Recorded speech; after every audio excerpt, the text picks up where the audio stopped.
Welcome back, dear friends, to the Crimson Academy's course on a tribute to His Holiness Abdu'l-Baha.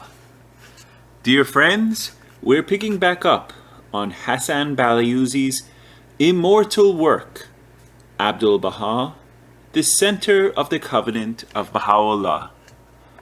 Dear friends, we are starting Part 3, Europe and the Closing Years. Chapter 19, The Second Visit to Britain. The White Star liner SS Celtic docked at Liverpool on Friday, December 13th, 1912. Hippolyte Dreyfus Barney from Paris, Elizabeth Herrick, and Isabel Fraser of London, E.T. Hall and John Craven of Manchester, John Downes of Leeds, and Abdu'l-Baha's son-in-law, Agha Ahmadi Yazdi, were at the quayside. The members of his retinue who had crossed the Atlantic with him were Mirza Mahmud Zarghani, Sayyid Asadullah Qumi, and Mirza Ahmad Sohrab. In Liverpool, Abdu'l-Baha stayed at the Adelphi Hotel. On December 14th, he addressed the Theosophical Society of that city, and on Sunday, he spoke from the pulpit of the Pembroke Chapel. Sarah Ann Ridgway, the Baha'i pioneer of the north of England, who had been unable to travel to Liverpool on Friday, came the next day to attain once more the presence of Abdu'l-Baha. She had met him first in London, in September of the previous year. Now she had only a few more months to live. She died on May 11th, 1913. Abdu'l-Baha left for London on December 16th. Lady Blomfield, with her daughters, as well as Ethel Rosenberg, Mrs. Thornborough Cropper, Elsie Lee, Annie Gamble, Lutfullah Hakim, Arthur Cuthbert, and a number of other Baha'is were awaiting his arrival at the station. Lady Blomfield had moved out of her flat in Cadogan Gardens to put it once again at the disposal of Abdu'l-Baha. The following day, Miriam Thornborough Cropper held a reception where Abdu'l-Baha spoke of his American tour. It seemed that Abdu'l-Baha's first visit to the British metropolis was being reenacted. There was, as before, a stream of visitors to 97 Cadogan Gardens. People from every walk of life came at all hours of the day and into the night. One day, a lady arrived who had not previously asked for an interview. There were others to meet Abdu'l-Baha, and she was told it was not possible to see him. She walked away sad and forlorn. But before she had reached the street door, someone hurrying down the stairs called her back. Abdu'l-Baha will see you. Leaving his visitors, he had walked to the door of the drawing room and had told those who were in the hall, "A heart has been hurt. Hasten, hasten, bring her to me." There was another occasion when a visitor came unexpectedly. Two ladies had arrived from Scotland to meet Abdu'l-Baha, planning to take the night train back. Lady Blomfield had ensured that they would have an hour or two in the company of the master, uninterrupted by anyone else. Then a journalist arrived. Breezy in manner, he crossed his legs, lighted a cigarette unasked, and kept up a barrage of questions. He was going to write an article and wanted a few telling points.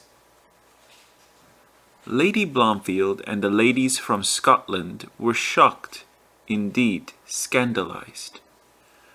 Shortly, Abdu'l-Baha rose to his feet and beckoned the cheeky man to follow him to another room. We looked at one another, Lady Blomfield writes. The bore had gone, yes, but alas, so also had the master. How well the present writer recalls Lady Blomfield relating this incident and putting stress on the word bore. Some time passed, and then Lady Blomfield sent a message by one of his attendants to Abdu'l-Baha. Will you kindly say to Abdu'l-Baha that the ladies with whom the appointment has been made are awaiting his pleasure? To their great delight, the ladies heard very soon after the footsteps of Abdu'l-Baha as he accompanied the bore to the door of the flat. Then Abdu'l-Baha came in, stopped in the doorway, looked at them gravely and said, "You were making that poor man uncomfortable, so strongly desiring his absence. I took him away to make him feel happy." Truly, Abdu'l-Baha's thoughts and ways were far removed from ours. Lady Blomfield comments. Another day, a man obviously battered by the world came also without prior appointment. He had walked 30 miles to be there and asked to see Lady Blomfield. He had a tragic tale to tell. "I was not always as you see me now, a disreputable, hopeless object. My father is a country rector, and I had the advantage of being at a public school. Of the various causes which led to my arrival at the Thames Embankment as my only home, I need not speak to you. Last evening, I had decided to put an end to my futile, hateful life, useless to God and man. Whilst taking what I had intended should be my last walk, I saw a face in the window of a newspaper shop. I stood looking at the face as if rooted to the spot. He seemed to speak to me and call me to him. I read that he is here in this house. I said to myself, if there is in existence on earth that personage, I shall take up again the burden of my life. Is he here? Will he see me? Even me? Lady Blomfield said that of course he would. Abdu'l-Baha himself opened the door to the wretched tramp, his hand extended, his welcome warm and affectionate. Every word, every gesture indicated that Abdu'l-Baha was indeed pleased and delighted to have this unexpected visitor. Other visitors, suitably dressed for a social call, looked surprised and astonished. The tramp, his head bowed, sat on a low chair next to Abdu'l-Baha, who took his hand and stroked his matted hair and spoke to him. Be happy, be happy. Do not be filled with grief when humiliation overtaketh thee. The bounty and power of God is without limit for each and every soul in the world. Seek for spiritual joy and knowledge, Then, though thou walk on this earth, thou wilt be dwelling within the divine realm. Though thou be poor, thou mayest be rich in the kingdom of God. When the man rose to go, he was no longer a dejected tramp. To Lady Blomfield he said, "Please write down for me his words. I have attained all I expected and even more." A visitor of a totally different category was the Prince Abdu'l-Baha, the same prince during whose governorship the Baha'is of Yazd and its environs had suffered barbarous persecutions in the year 1903. He was now a broken man and an exile, seemingly contrite, asking for forgiveness. He threw himself at Abdu'l-Baha's feet, but Abdu'l-Baha would not permit him to humiliate himself. Professor Edward Granville Brown visited Abdu'l-Baha on December 18th. It is certain that they had not met during Abdu'l-Baha's previous visit to England. A letter from Abdu'l-Baha to Edward Brown, preserved in Cambridge University Library, provides the definite evidence. Zarqani's diary mentions only 2 meetings during Abdu'l-Baha's second visit to London, whereas Lady Blomfield writes, Professor Edward Granville Brown, who had written much concerning the Babis and the Baha'is, came from time to time, speaking in Persian with the master, who was delighted to see him, and talked over many things, especially the momentous occasion when that intrepid Cambridge Orientalist succeeded in obtaining permission to enter the presence of Baha'u'llah. Haji Abul Hassani Ardaqani, better known as Haji Amin, arrived from Paris on December 19th. This well-tried veteran of the faith had seen some of its darkest days. His visit to London was nearly miraculous, and provided an incident which greatly amused Abdu'l-Baha. Haji Amin's first attempt to reach London from Paris had ended when, in some inexplicable way, he found himself back in the French capital after crossing the Channel. Of course, he could not speak either English or French, nor for that matter any other European language. He had names and addresses written out for him to show to officials and conductors to help him on his journey. When at last Haji Amin arrived in London, Abdu'l-Baha laughingly told him that no doubt the Haji could not forsake the delights of Paris and had to hurry back there. The first public meeting which Abdu'l-Baha addressed on this second visit to London was held at the Westminster Hotel in the evening of December 20th. Sir Thomas Berkeley was in the chair.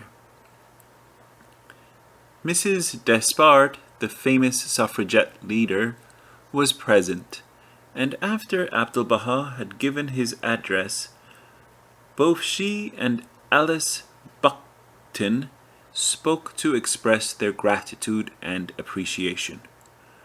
When that most famous of all the suffragettes, Mrs.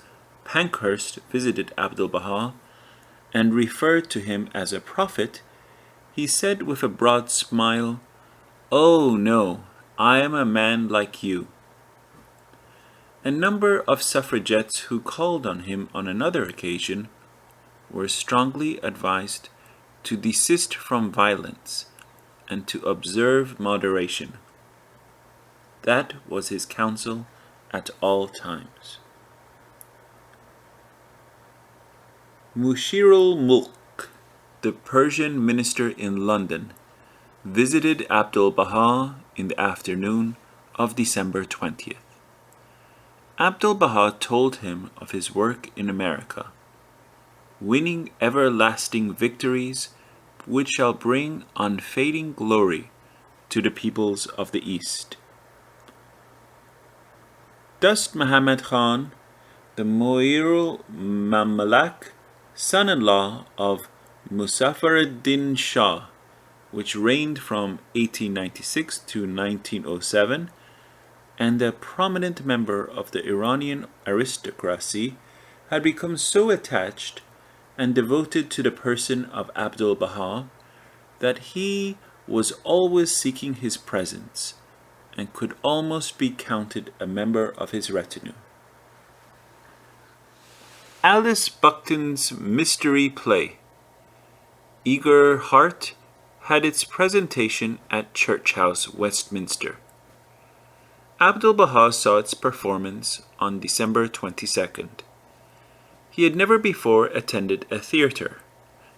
In one of the scenes in which, despite all her longings and all the preparations she had made to receive the Messiah, Eager Heart failed to recognize the infant Jesus, and would not admit the Holy Family to her home. Fatigued and hungry though they were, Abdu'l-Baha was seen to be weeping. After the performance, he joined the players on stage and spoke to them and the audience about the events which accompany the appearance of a manifestation of God.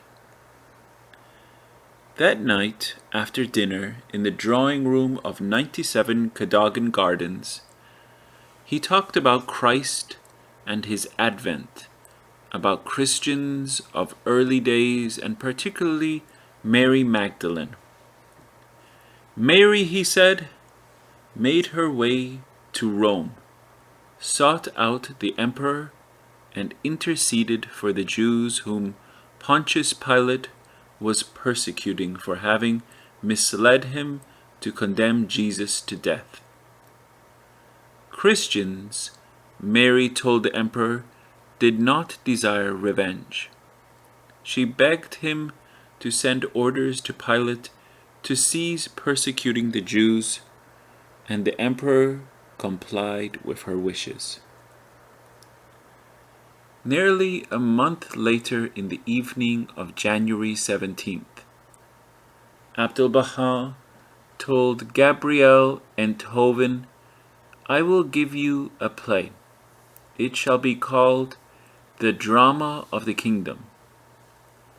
The name that Abdu'l-Baha had for Gabriel Enthoven was Hamsayeh, neighbor, because she lived in the same block of flats. Mrs. Enthoven did not write that play, but she allowed Mary Basil Hall to do so.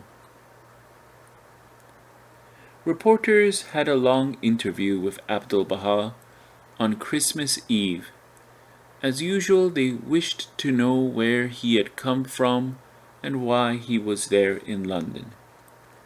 He told them of his journeys in the United States, of the conferences he had attended, the addresses he had delivered, of his aim and purpose to disseminate the teachings of Baha'u'llah, to call upon the people to abandon their prejudices, realize their oneness, dwell in peace, for the greatest of all things in this epoch and era was the establishment of world peace, the uniting of religions and nations. He told them he was glad that London was the scene of a conference convened to terminate the war in the Balkans. Prior to his arrival in England, the London paper, the weekly budget of December 8th, had carried this item of news. Return to England of Abdu'l-Baha, Persian prophet coming back to London after visit to US. Abbas Effendi, or Abdu'l-Baha, servant of God as he prefers to be called, is due to arrive in England on the Celtic on the 30th. By a strange coincidence, he reaches London on the very day set for the peace negotiations. Abdu'l-Baha is known the world over as the peace prophet. With his father, the great Baha'u'llah, he suffered exile and willingly endured 40 years in a Turkish prison rather than abjure his faith. Baha'u'llah died in prison in 1892, and the universal religion which he revealed and which teaches how to attain to this most great peace is being brought from the east to the west by the son Abdu'l-Baha, who through the advent of the Young Turks' supremacy in 1908 gained his freedom. At that time, the Young Turks Committee of Union and Progress released all the political prisoners of the Ottoman Empire. Since then, he has traveled much. He was in London last year. It is said that there are upwards of 3 million Baha'is all over the world. Thousands have been thronging in America to hear his gentle message, which has constantly been alluded to by the press as the most important religious movement of the age. He is returning to the East via London and has been invited by wireless to address the students at Oxford. Tolstoy refers to Baha'u'llah in one of his books, speaking of the eternal enigma called life and deploring the fact that we spend our entire earth allotment of time trying to solve the riddle. He goes on to add, but there is a Persian prophet who holds the key. At the time of Tolstoy's death, he was in communication with Abdu'l-Baha, gathering material for a book on Baha'u'llah. Gertrude Atherton, in her new book on English life, Julia, France and Her Times, makes her heroine visit Akka to see Abdu'l-Baha and learn from him the teachings which she epitomizes as follows. The Baha'i revelation makes its appeal to the brain, to the advanced thinker, to those that feel the need of a religion, but have long since outgrown all the silly old dogmas, with their bathos and sentimentalities, primarily intended only for the ignorant. Unity is right, freedom of the political as well as the spiritual conscience. In other words, the elimination of all that provokes war, which means universal peace. Peace, peace, peace. That is the keynote of the Baha'i religion, as love was intended to be of Christianity. All the best principles of the religions are incorporated in this, all the barriers between them raised, and all the nonsense and narrow-mindedness left out. When Abdu'l-Baha sat down to dinner on Christmas Eve, he said playfully that he was not hungry, but he had to come to the dinner table because Lady Blomfield was very insistent. 2 despotic monarchs of the East had not been able to command him and bend his will. But the ladies of America and Europe, because they were free, gave him orders. Christmas Day itself saw no diminution in the number of visitors to 97 Cadogan Gardens. A lady who lived nearby called early. She had come, she said, to be on Christmas Day in the presence of Abdu'l-Baha and in the company of the Baha'is of the East and the West. Abdu'l-Baha told her that the Baha'i faith comprised all faiths, and he quoted a line from Jalal-Din Rumi, the renowned mystic Persian poet. Coming with 190 is included therein.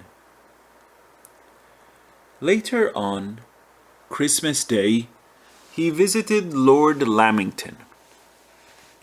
In the evening, he went to a Salvation Army hostel, where some 500 of society's wrecks were gathered. He spoke to them and donated 20 guineas to the hostel to provide them with a good meal and another night as his guests. He also inspected the sleeping accommodation of the hostel and the children's home as well. When he reached Cadogan Gardens that night, it was apparent that the sight of the condition of the unfortunate had distressed him. A good many of his talks in his drawing room during the Christmas week were concerned with the birth and the advent of Christ and the significance of baptism. One day he walked for an hour or so in Hyde Park and Kensington Gardens. Afterwards, he went to a Christmas party for the impoverished.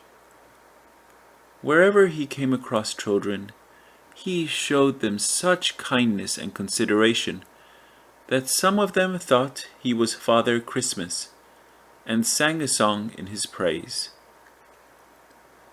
At his London home that day, he related an incident of days long past in Akka. I encountered a number of the poor who were very hungry, and they came to me a-begging. I pointed out a grocer's shop to them that was well provisioned, and told them to help themselves and eat all they could. I would be responsible. As soon as they heard me say that, those hungry, ill-starved people made a rush and looted the shop. The shopkeeper was screaming that he was being robbed, but no one took any notice of him. They were eating even the uncooked rice and took provisions away with them. Later, Abdu'l-Baha compensated the grocer. In the evening of that day, December 27th, Lady Blomfield held a reception, and Abdu'l-Baha spoke of the meeting of the East and the West. One of Abdu'l-Baha's visitors on December 29th was the Maharaja of Jalawar. He was particularly devoted to the master. In the afternoon, Miss Annie Gamble had a meeting at her home, and in the evening, Abdu'l-Baha spoke from a Methodist pulpit at Kingsway House. The next day, a 19-day feast was held at the home of Mrs. Robinson, and on the last day of the year, Abdu'l-Baha visited Oxford to address a meeting at Manchester College. The man who had taken the initiative to arrange that meeting was Thomas Kelly Cheney. Lady Blomfield writes, the visit to Oxford was one of notable interest.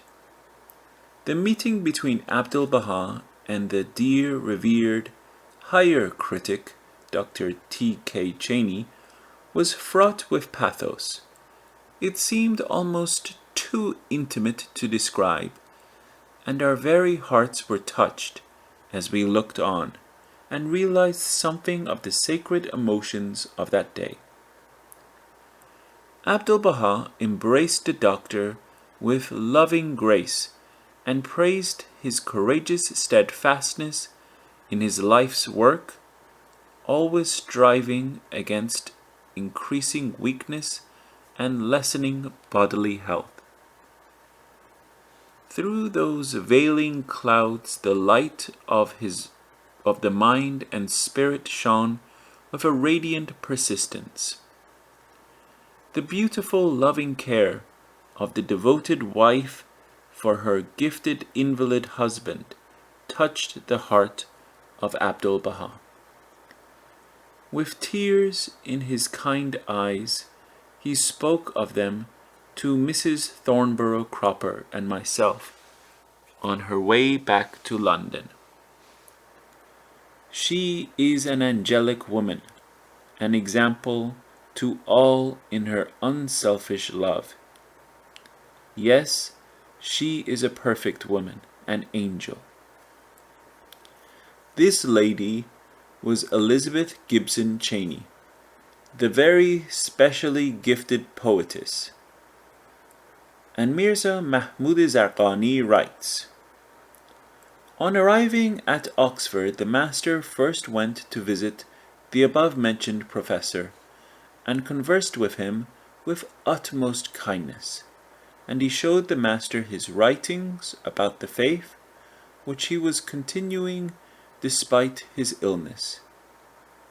In the condition he was in, he was expressing his faith and assurance with great fervor. His attitude of belief and attentiveness so moved the master that he several times kissed him on the head and on the face, and kept caressing his hand. The master had luncheon at the home of Professor Cheney. Cheney, renowned as a higher critic, wrote an article on the faith which appeared in the Christian Commonwealth's issue of January 29th, 1913. The next year, his book on the Babi and the Baha'i faiths, The Reconciliation of Races and Religions, was published in London.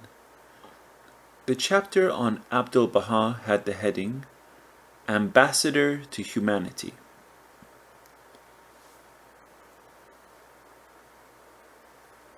Abdu'l-Baha, when in Oxford, graciously gave me a new name.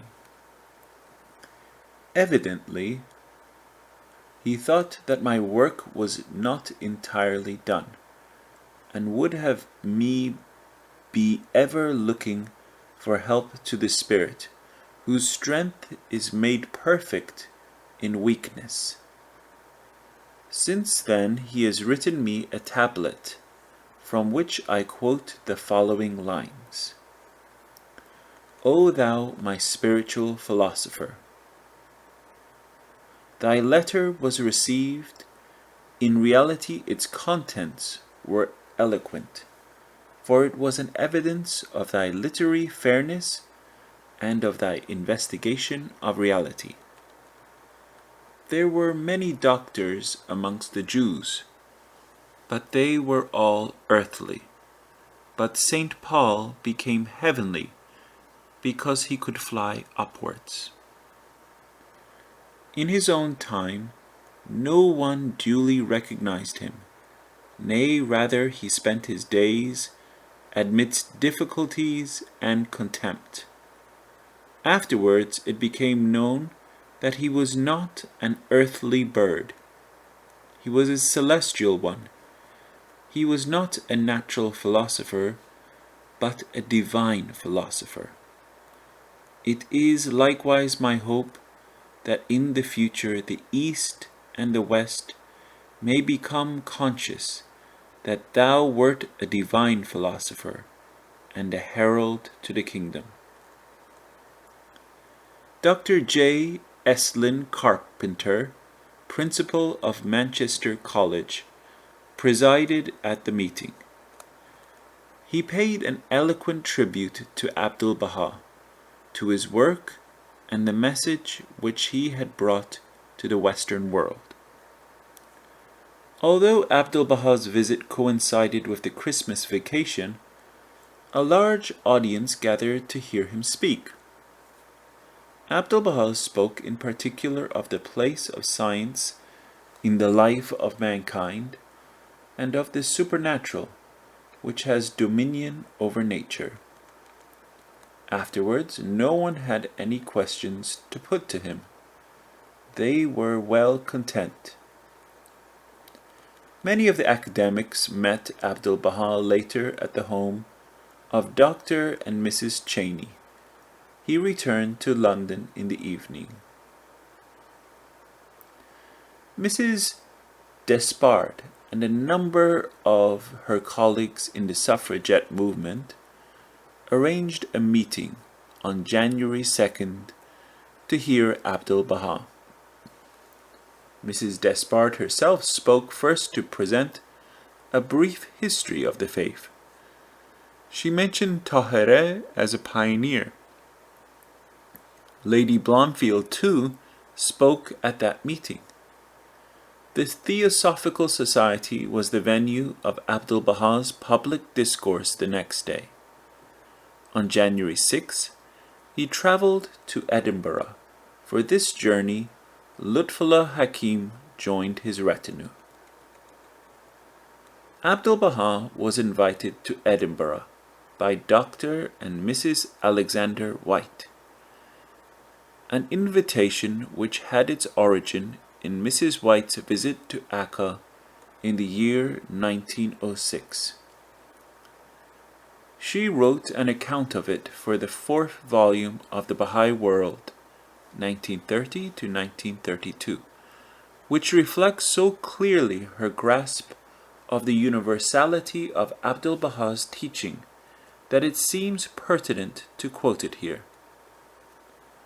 There seems little doubt that Mrs. White's experience in Akka paved the way for the extraordinary reception accorded to Abdu'l-Baha by leaders of thought in Edinburgh. This is her account. After retiring from his chair in Edinburgh University, Sir Alexander Simpson and my only sister Margot wintered in Egypt 1905 to 1906 and invited me and my friend, Mrs. Thornborough Cropper, to join them on their dahabia. Mrs. Cropper had an invitation to visit Abbas Effendi, afterwards known as Abdu'l-Baha, the leader of the Baha'i movement, then prisoner under the Turkish government in the fort at Akka, and I was included in the invitation. Knowing of this possibility when in Cambridge some months before, I consulted Professor E. Granville Brown as to the proposed visit, and his answer was, "Certainly do not refuse so great an opportunity." So it came that I spent 2 days in the prison home of Abdu'l-Baha. During the visit to the tomb of Baha'u'llah, the figure of a boy was kneeling in rapt adoration, and the thought passed through my mind, what destiny lies before this boy, then 7 years old? It was Shough Effendi, who, by his grandfather's will, has been at the age of 24 made the leader of the movement. Here, let me include what I wrote of my visit in March 1906. High in a sea-girt fortress overlooking the Bay of Akka is the prison home of Abbas Effendi. The outlook at early dawn would awaken the dullest mind from the tower sounds, the adhan, the call to prayer from the fort the Turkish soldiers reveille. Round the rocks which form the natural foundation of the house, break in unceasing roar the waves of the sea over which have come crusaders and armies innumerable. As the mind's eye flashes back over history, it sees fleet after fleet, army after army led by all the chivalry of Europe, Dandolo, Saint Louis, Richard Coeur de Lion, the very flower of Christendom as it then understood itself. It recalls the passionate warfare of centuries during which cross and crescent fought, and the deadliest antagonism existed between Muslim and Christian. Is it a small thing in the sight of the angels that a spirit is here, which would shelter all nations, and inspires its followers to use every power and willingly shed their blood to reconcile these warring elements and spread the truth that God, who has spoken by all his prophets, has in these last times spoken among the Persians, giving them a light which is leading them out into truth, freedom, love, so that they too, Muslims, use Christ's gospel as their own, and only long that all who name his name be worthy of it.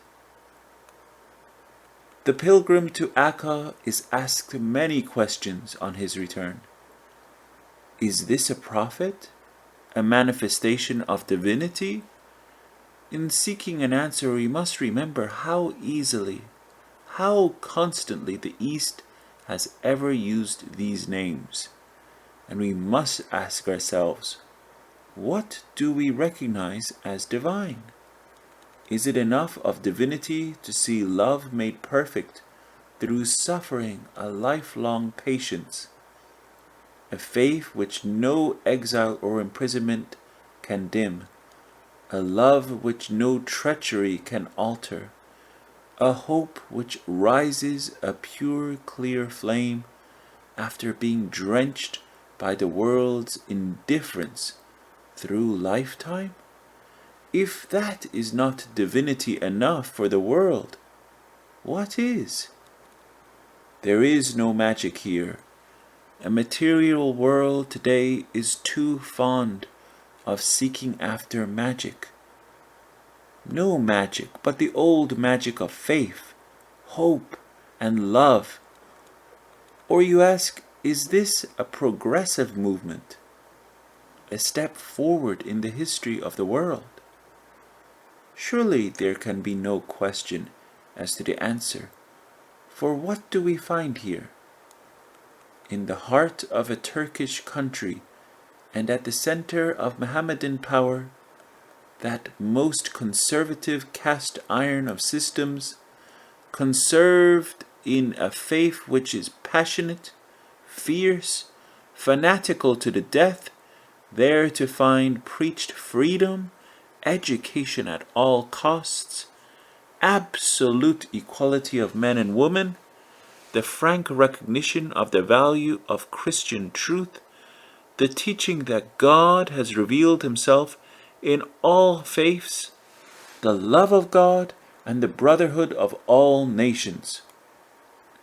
What greater sign can you ask than the power to flood this old world with love and aspiration, with patience and courage?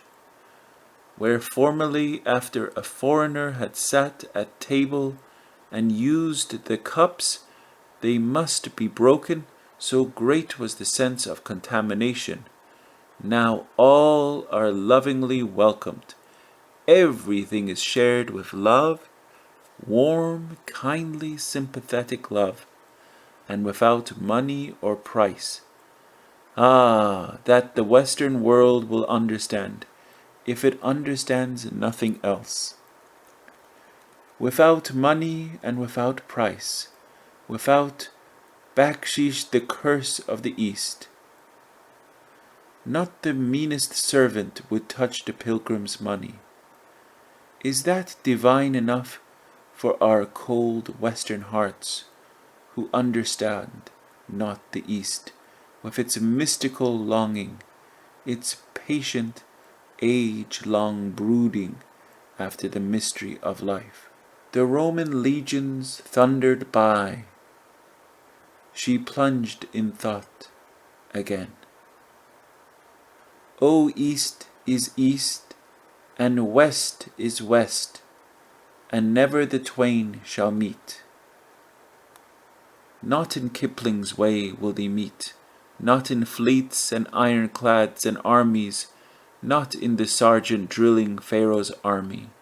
No, but where the tides of faith rise, where love to God and service to man are flowing like a river, there they meet and understand, and the deeper the understanding, perhaps, the more silent it is. Let no one hearing of the teacher at Akka be disturbed and ask, how does this relate to my faith, my creed, my past experience? It disturbs nothing that is living or vital. It would only make Christians worthy of their great name.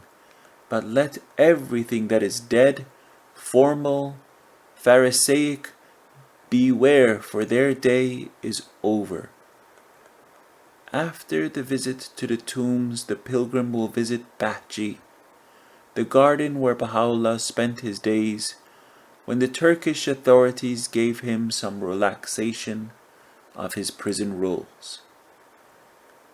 As he crosses the fields in spring, the pilgrim's feet will be hidden by the red anemones, and to the excited imagination of the devout, their brilliant color seems a symbol at once of the red page of martyrdom, so keenly desired, so gladly secured by the martyrs of Sheikh Tabarsi, of Zanjan, and of Yazd, whose blood and passion has awakened to life thousands of sleeping hearts in Persia, and also of the glowing heart of love to God, which shall yet unite East and West in one red flame. However you look at this movement, or appraise its value, remember one thing. It is not centuries ago. It is today. It is a living, growing, vital force now, and may hold within itself the power to alter the destinies of millions of human beings. It has come at a time when conditions are entirely new, when conditions in interchange communication are universal, immediate, both on the material and probably also on the psychic plane. Him they gladly call Master has said that soon meetings will be held in Tehran, in Washington, St. Petersburg, and London, all moved at one time by one spirit. It has the vital force of the early Christian faith, shown in glad martyrdom, in loving union, in happy service. The blood of the martyrs of Sheikh Tabarsi, of Zanjan, of Yazd, has not been shed in vain. The early passion for the love of God, for truth and freedom, shown by the Bab and by Qurrat al-Ain, have kindled a fire which will not go out until many torches are lighted. the wisdom and dignity of him they call the Manifestation, and the laws given by him have laid the foundations of a roadway, and now the Christ-like patience, love and tenderness of the Master, and his illuminative interpretation of the tablets and of current history shed light on the daily path of all who are privileged to know him.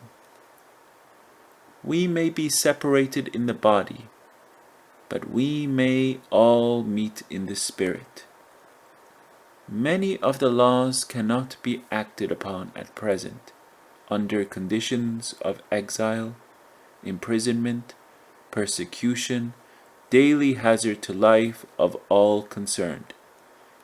These relate in detail to education, condition of women, conditions of married life, women's property, and multitudes of other subjects, in which the East lingers behind the West, and many in which both West and East have much still to fulfill. The teaching is very clear as to the evil of begging or living on charity. Everyone must work, or must have a profession or trade by which he can be independent. The love of God is the way to all good. All ways are acceptable to God, and all have borne fruit. Circumstances arose which obliged Mrs. Thornborough Cropper and myself to leave Akka suddenly. His life as the prisoner of the Sultan was in continual danger by any sudden pressure from Constantinople, and at that time it was not considered wise that visitors from the West should be too much in evidence. So it came that we could not have the farewell conversation we had promised ourselves. Instead, I left a letter for him. In due time an answer came, which has been translated into English by Munawar Khanum. Here it is.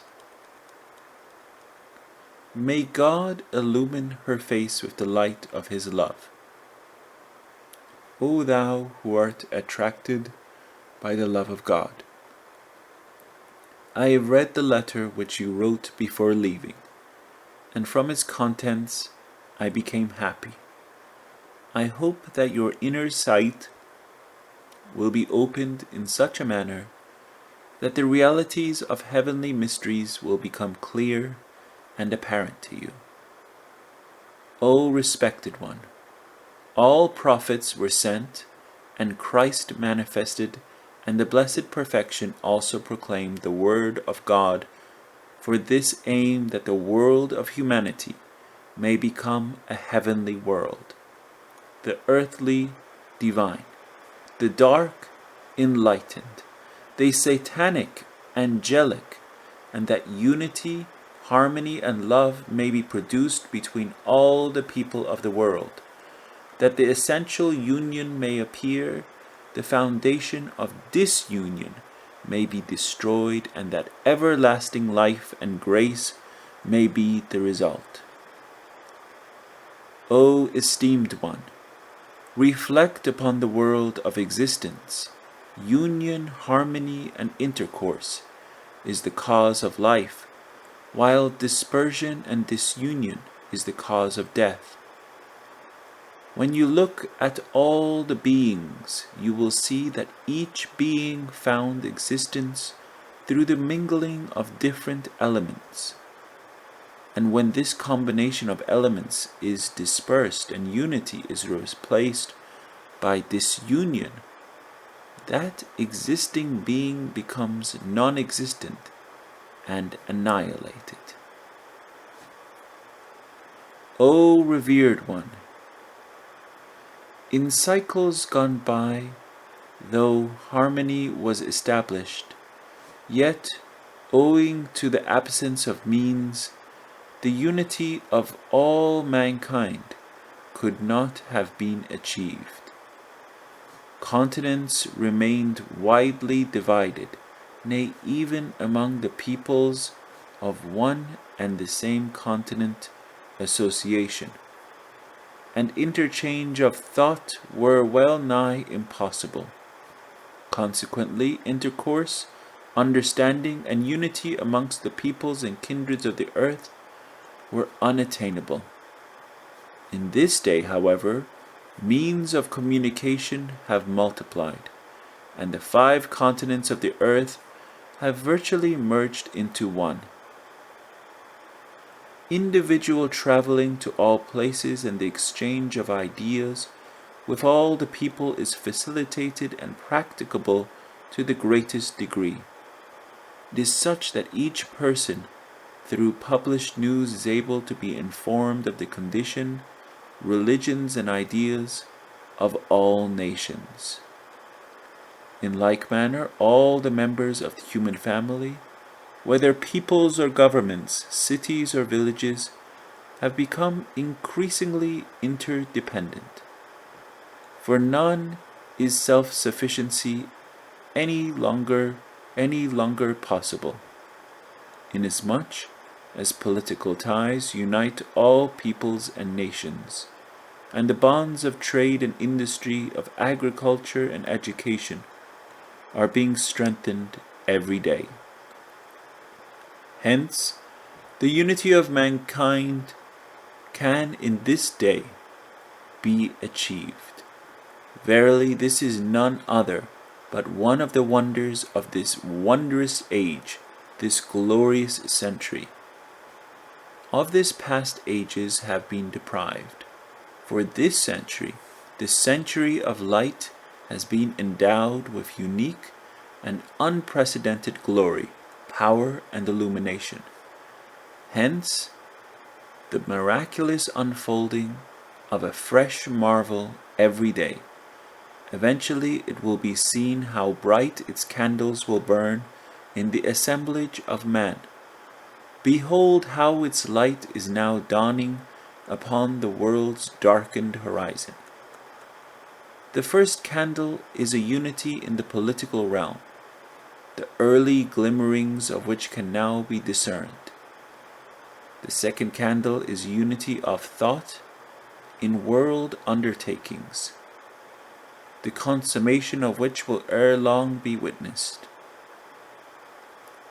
The third candle is unity in freedom, which will surely come to pass. The fourth candle is unity in religion, which is the cornerstone of the foundation itself, and which by the power of God will be revealed in all its splendor. The fifth candle is the unity of nations, a unity which in this century will be securely established, causing all the peoples of the world to regard themselves as citizens of one common fatherland. The sixth candle is unity of races, making of all that dwell on earth peoples and kindreds of one race.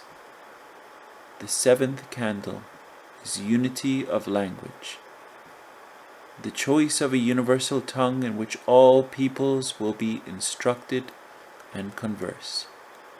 Each and every one of these will inevitably come to pass, inasmuch as the power of the kingdom of God will aid and assist in their realization. Consider that in Persia there were so many different classes, antagonistic sects, and diverse ideas, that it was in a worse condition than the whole world. But now, through the holy breath of the Spirit, it has attained to such a degree of union and connection that these different people, antagonistic creeds, hostile classes, are as one soul. You will see them associating, conversing, and communing with one another in perfect love, union, and fraternity. In large meetings you see Christians, Jews, Zoroastrians, and Muslims associating and conversing with one another in perfect union, brotherhood, love, freedom, happiness, and joy. There is no difference between them. Consider what the power of the greatest name has done. Dr. Alexander White was a prominent minister of the United Free Church of Scotland, well known in academic circles. His son, Frederick White, was a member of Parliament at Westminster, who, in later years, distinguished himself in the colonial service. The manse at 7 Charlotte Square, the home of Dr. and Mrs. White, was attached to St. George's United Free Church, which is now known as West Register House.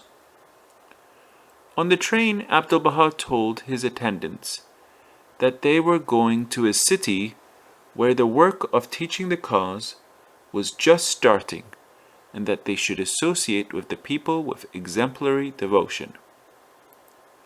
Then he told them the story of the Sufi leader Nur Ali Shah, who had to flee his homeland because of the hostility of government and people, could not dwell in peace even in the neighborhood of the holy shrines of Iraq, due to the oppositions of the divines, and died an outcast in Baghdad. A few who had remained faithful to him in adversity, though heavily burdened with the cares of the world, pledged themselves not to allow the memory of their master to fade away. They arose with sincerity and determination, and although their work was not of high import, their success was great. How confirmed, said Abdu'l-Baha to his attendants, they would be, whose task was to serve the cause of Baha'u'llah, should they arise with equal devotion.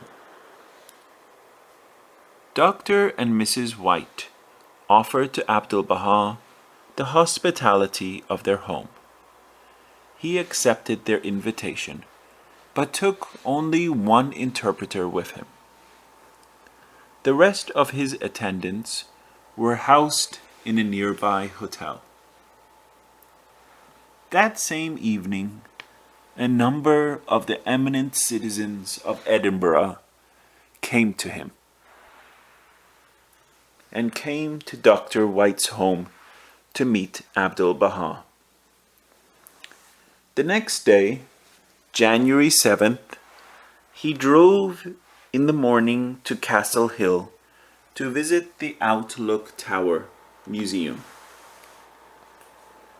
Professor Sir Patrick Geddes, a man renowned for his pioneering work in the field of education and social reform, the founder and president of the Outlook Tower Society, was there to receive Abdu'l-Baha and show him round that very interesting museum of history, sociology, and geography.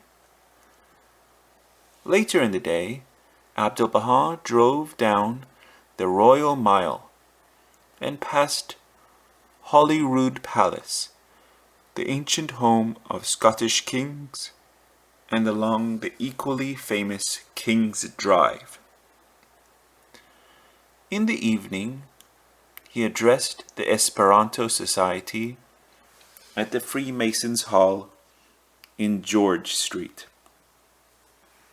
Their impressive program, with Abdu'l-Baha's photograph, announced the gathering as a meeting of Edinburgh citizens to greet Abdu'l-Baha, Abbas Effendi. The hall was packed. Many were standing, and some 300 had perforce to stay outside.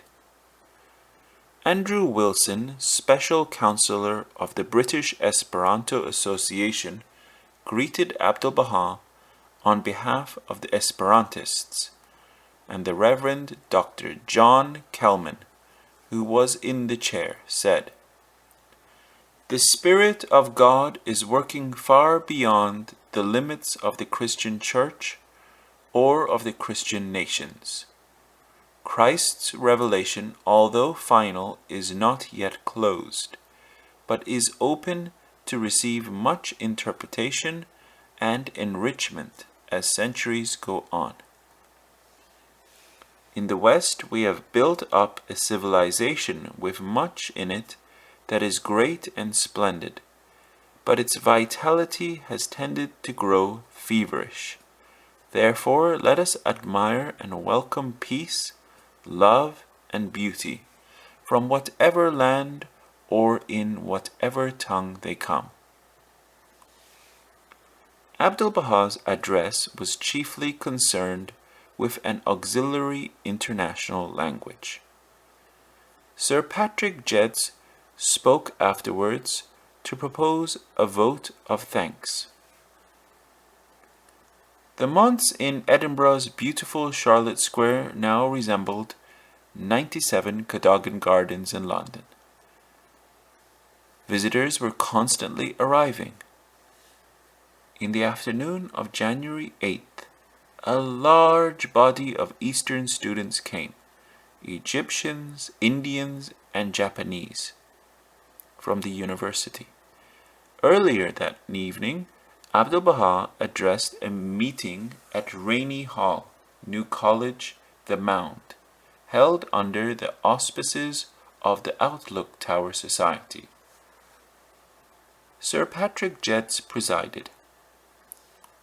The Scotsman of January 9th carried a full report of Abdu'l-Baha's discourse. He thus opened his address. I have pleasure in presenting myself to this gathering, so that I may explain to you certain of the principles of Baha'u'llah. Nearly 60 years ago, at a time when the Orient was engaged in warfare, when there was enmity between the different religions, Baha'u'llah appeared. Darkness brooded over the horizon of the Orient. Foul clouds of ignorance hid the sky. Religious prejudice prevailed. The peoples of the Orient were as though submerged in a sea of blind dogma and tradition. The votaries of the different religions hated each other. They never associated with each other in the same building. Had they done so, they would have considered themselves contaminated. Baha'u'llah, under such conditions, appeared and boldly proclaimed the doctrine of the oneness of the whole of humanity. Then he spoke of principles of the faith concerning the unity of race, international peace, science and religion, religious and racial prejudice, the equality of men and women, universal education, the solution of the economic problem, and thus ended his talk. There are many other principles, but I have spoken of a few of them to you, and from these you will understand the spirit of the Baha'i revelation. Sir Patrick Geddes, in thanking Abdu'l-Baha, said, "This is a plant which has spread rapidly in the Persia of today. Yet one recognizes in it a great similarity to plants that are growing near home. What struck me when Abdu'l-Baha was speaking was that he was giving expression to some wishes of our own hearts. We approve of the ideal he lays before us of education and the necessity of each one learning a trade, and his beautiful simile of the two wings on which society is to rise into a pure and clear atmosphere, put into beautiful words what was in the minds of many of us. What impressed us most is that courage which enabled him, during long years of imprisonment, and even in the face of death, to hold fast to his convictions. The Reverend A. B. Rob, who followed, said, "We have been in the habit of sending missionaries from the east to the west. We have been in the habit of sending missionaries from the west to the east to preach the gospel. Today we have a missionary from the east to preach the old gospel in a new and original way. After all, it is not the words which have impressed us so much as the life. He has a right to speak, for he has spent 40 years of his life in prison for the sake of the truth which was revealed to him. Dr. Kelman said last night that Abdu'l-Baha was not here to proselytize. I am not so sure of that. I feel we are not preaching the gospel we have heard today, though we are all longing to preach it, and perhaps Abdu'l-Baha's address will give us some assistance to do so." Dr. Drummond spoke next to thank and praise Abdu'l-Baha. After Abdu'l-Baha had left for London, a letter appeared in the Edinburgh Evening News of that city on January 11th over the signature "Old Paths." Whoever Old Paths was, he severely took to task the ministers of the church who had praised Abdu'l-Baha. This one sentence is enough to show the stand of the writer. It is needless to say that the whole group of such fantasies utterly ignores the fall and consequent depravity of the human race by nature, and of course repudiates the necessity of the new birth, apart from which our Lord himself declared it is impossible even to see the kingdom of God. 2 days later, Miss E. H. C. Pagan made a spirited reply to "Old Paths" in the pages of the same newspaper. She wrote, "In speaking of Baha'ism, Old Paths declares that there is not a fundamental doctrine in the Word of God of which this so-called gospel is not a negation. Now, what are the fundamental doctrines of the Word of God? If we go to the fountainhead and ask, which is the greatest commandment of the law, we shall be told, Thou shalt love the Lord thy God with all thy heart, and with all thy soul, and with all thy mind. And the second is like unto it, Thou shalt love thy neighbor as thyself. On these 2 commandments hang all the law and the prophets." Now, in what sense is Baha'ism a negation of these 2 laws? The words of Baha'u'llah are, "O people of the world, the creed of God is for love and union. Make it not to be a cause of discord and dissension." In the afternoon of January 9th, a number of well-known suffragettes and a number of prominent men opposed to them gathered at the manse to hear Abdu'l-Baha. His tone and counsel of moderation subdued the audience. The evening of the same day, Abdu'l-Baha spoke before the Theosophical Society of Edinburgh at 7-8 Great King Street. Theosophists of neighboring districts had come as well, and there were not room in that spacious hall for all who attended the meeting. David Graham Poll, the secretary of the society, said in his opening remarks, "Abdu'l-Baha has tremendous spiritual powers. In my opinion, he is the focal point of the spiritual, intellectual, and theological forces of the present and future centuries." At that very meeting, the spiritual powers of Abdu'l-Baha were particularly witnessed even before he spoke, for he arrived very tired. Seated on the platform, he looked exhausted.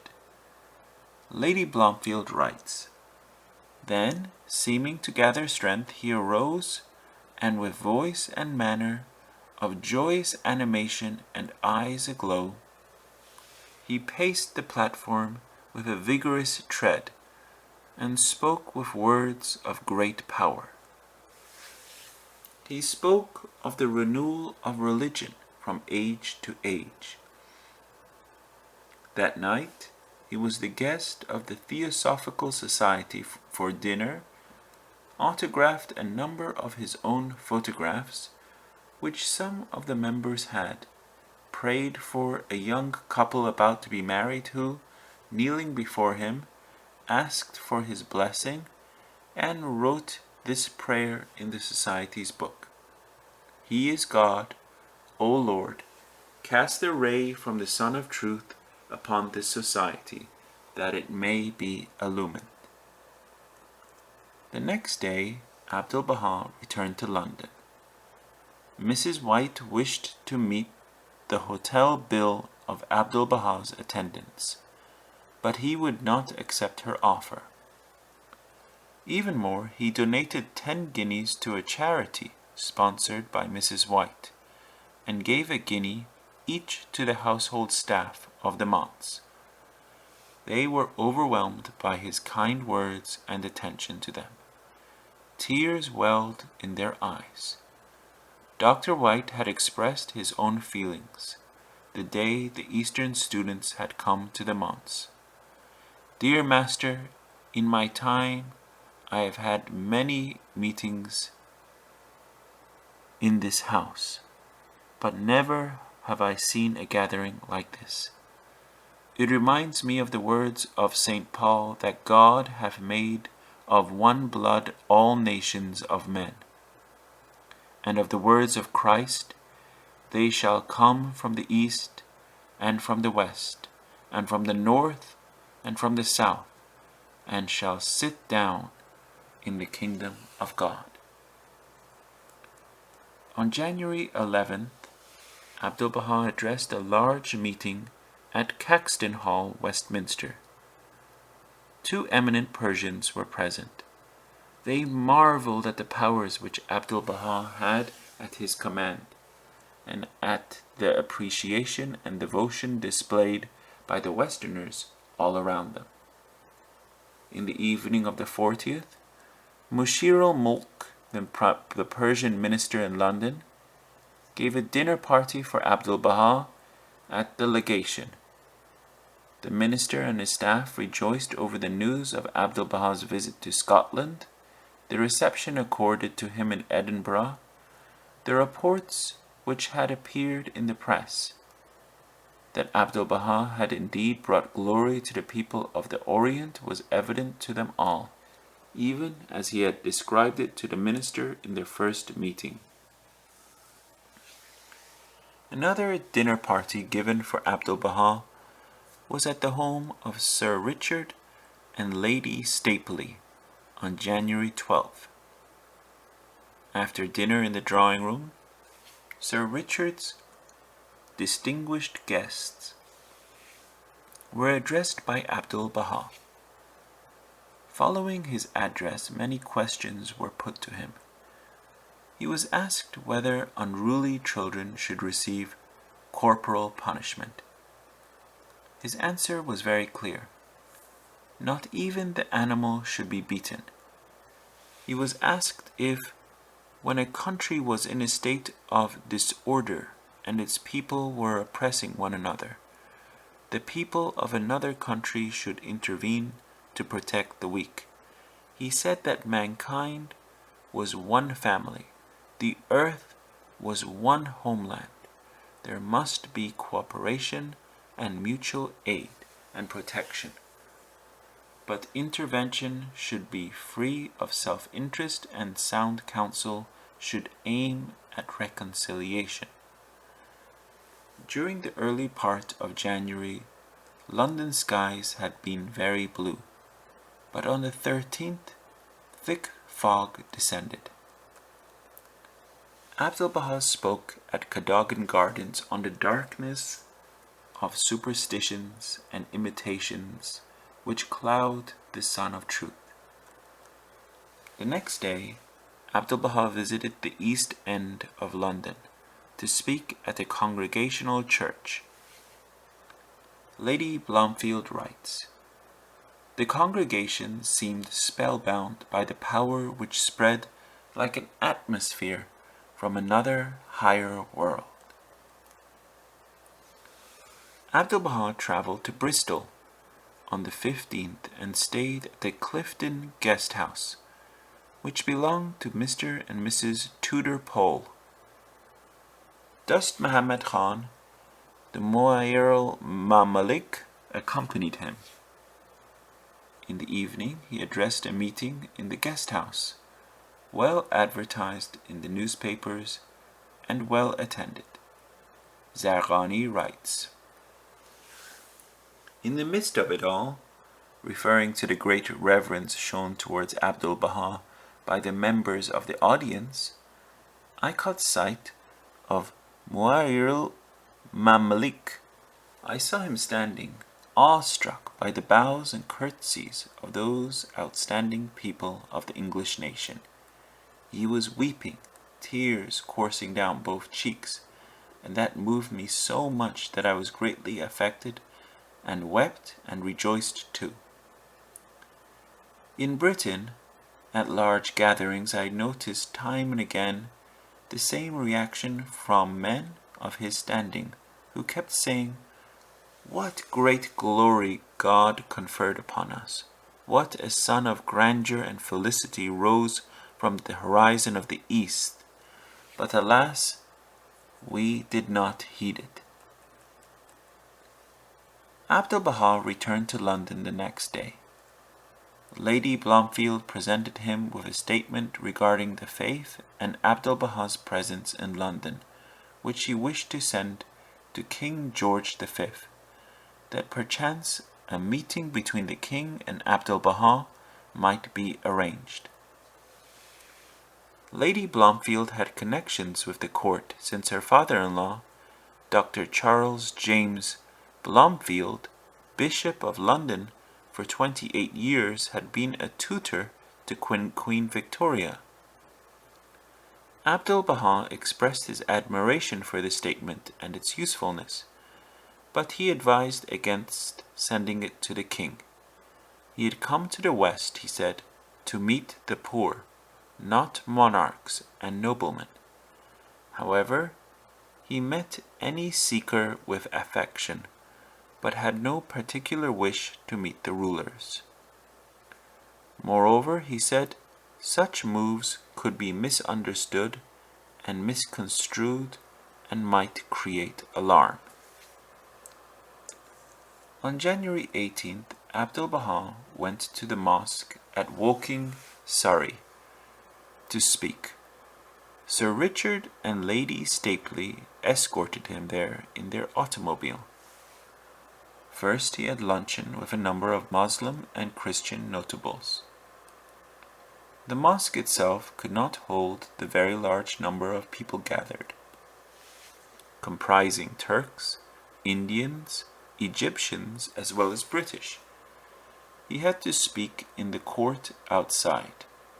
He was followed by Amir Ali Said, member of the Judicial Committee of the Privy Council, who paid him high tribute. Lord Lamington had been unable to be present, and a deputy spoke on his behalf in terms of praise. The next day, Abdu'l-Baha was the guest of Reverend Dr. R. J. Campbell for luncheon. A number of divines had also been invited. Abdu'l-Baha spoke to them of the meaning of the opening verses of the Gospel according to St. John. In the evening of January 20th, a Rajput prince gave a dinner party for him. Abdu'l-Baha, in the course of his talk, spoke of the self-sacrifice of Khusra a Baha'i of Parsi origin. Sidney Sprague had fallen a victim to cholera in Punjab. When the Baha'is in Bombay heard of this, one of them, named Khay Khusra, with no thought of himself, rushed north to nurse him and was by his bedside day and night. Sprague recovered. Khay Khusra contracted cholera and died. In the afternoon of the 20th, Dr. Felix Moscheles, who had spoken the praises of Abdu'l-Baha at many a gathering, held a reception in his own home, so that a number of notable people who had hitherto not met Abdu'l-Baha nor heard him speak would have this opportunity. That evening he spoke at the Higher Thought Center. It was his last engagement in London. On January 21st, he left for Paris.